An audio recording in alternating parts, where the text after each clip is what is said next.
every team fights para mas matagal. Kahit ma-disposition niya lang, etong sila Godso. Pero tama, sakto yung pana! Ang ganda na naman nag-clean up and alley yung play! Papunta kay Gino! Hindi mag-U-turn yung mga kable niya dito pero si Mars ang naipit at pwedeng bigyan. Mabilis na ma-burst down si Mars at si Gino. Target na naman yung likuran. Si Deco naman ang gagawa ng paraan para mapabagal. Shit pala si Gino. O, tulungan ko pa, sabi ni Amboy.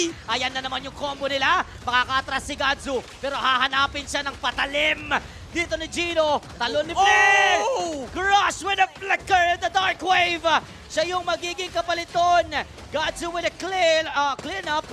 Si Cruz Price ay medyo duguan. Darating si Franz para mang-oriente. Kinagat naman sa may backline. Etong si Godzu. Hindi sapat ang Godspeed yata ni Franz dito. Dre sasayaw, Zaman Force.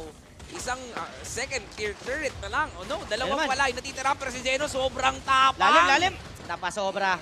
Tulad yan, pwede nilang agresyonan. Ang isa, si Crush talaga. Ang kanilang ayaw ng paliparin. Pressure together with the Lord at ayaw na nilang tantanan yung purple buff. Lalabas si Crush. Set Kaya up. nga lang, medyo masasaktan sa gitna. Sprite, sinalubong ang pasyon ng bala ni Zeno. Si Si Gino. Gino, gagawa na naman ng paraan. Si Dre na kuryente. Nakadalawa pa si Franz. Si Gansu ay pumawi at hinawi ang 5 miyembro ng Player Nation. May gulay, ubos ang player at eto na nga yung katapusan.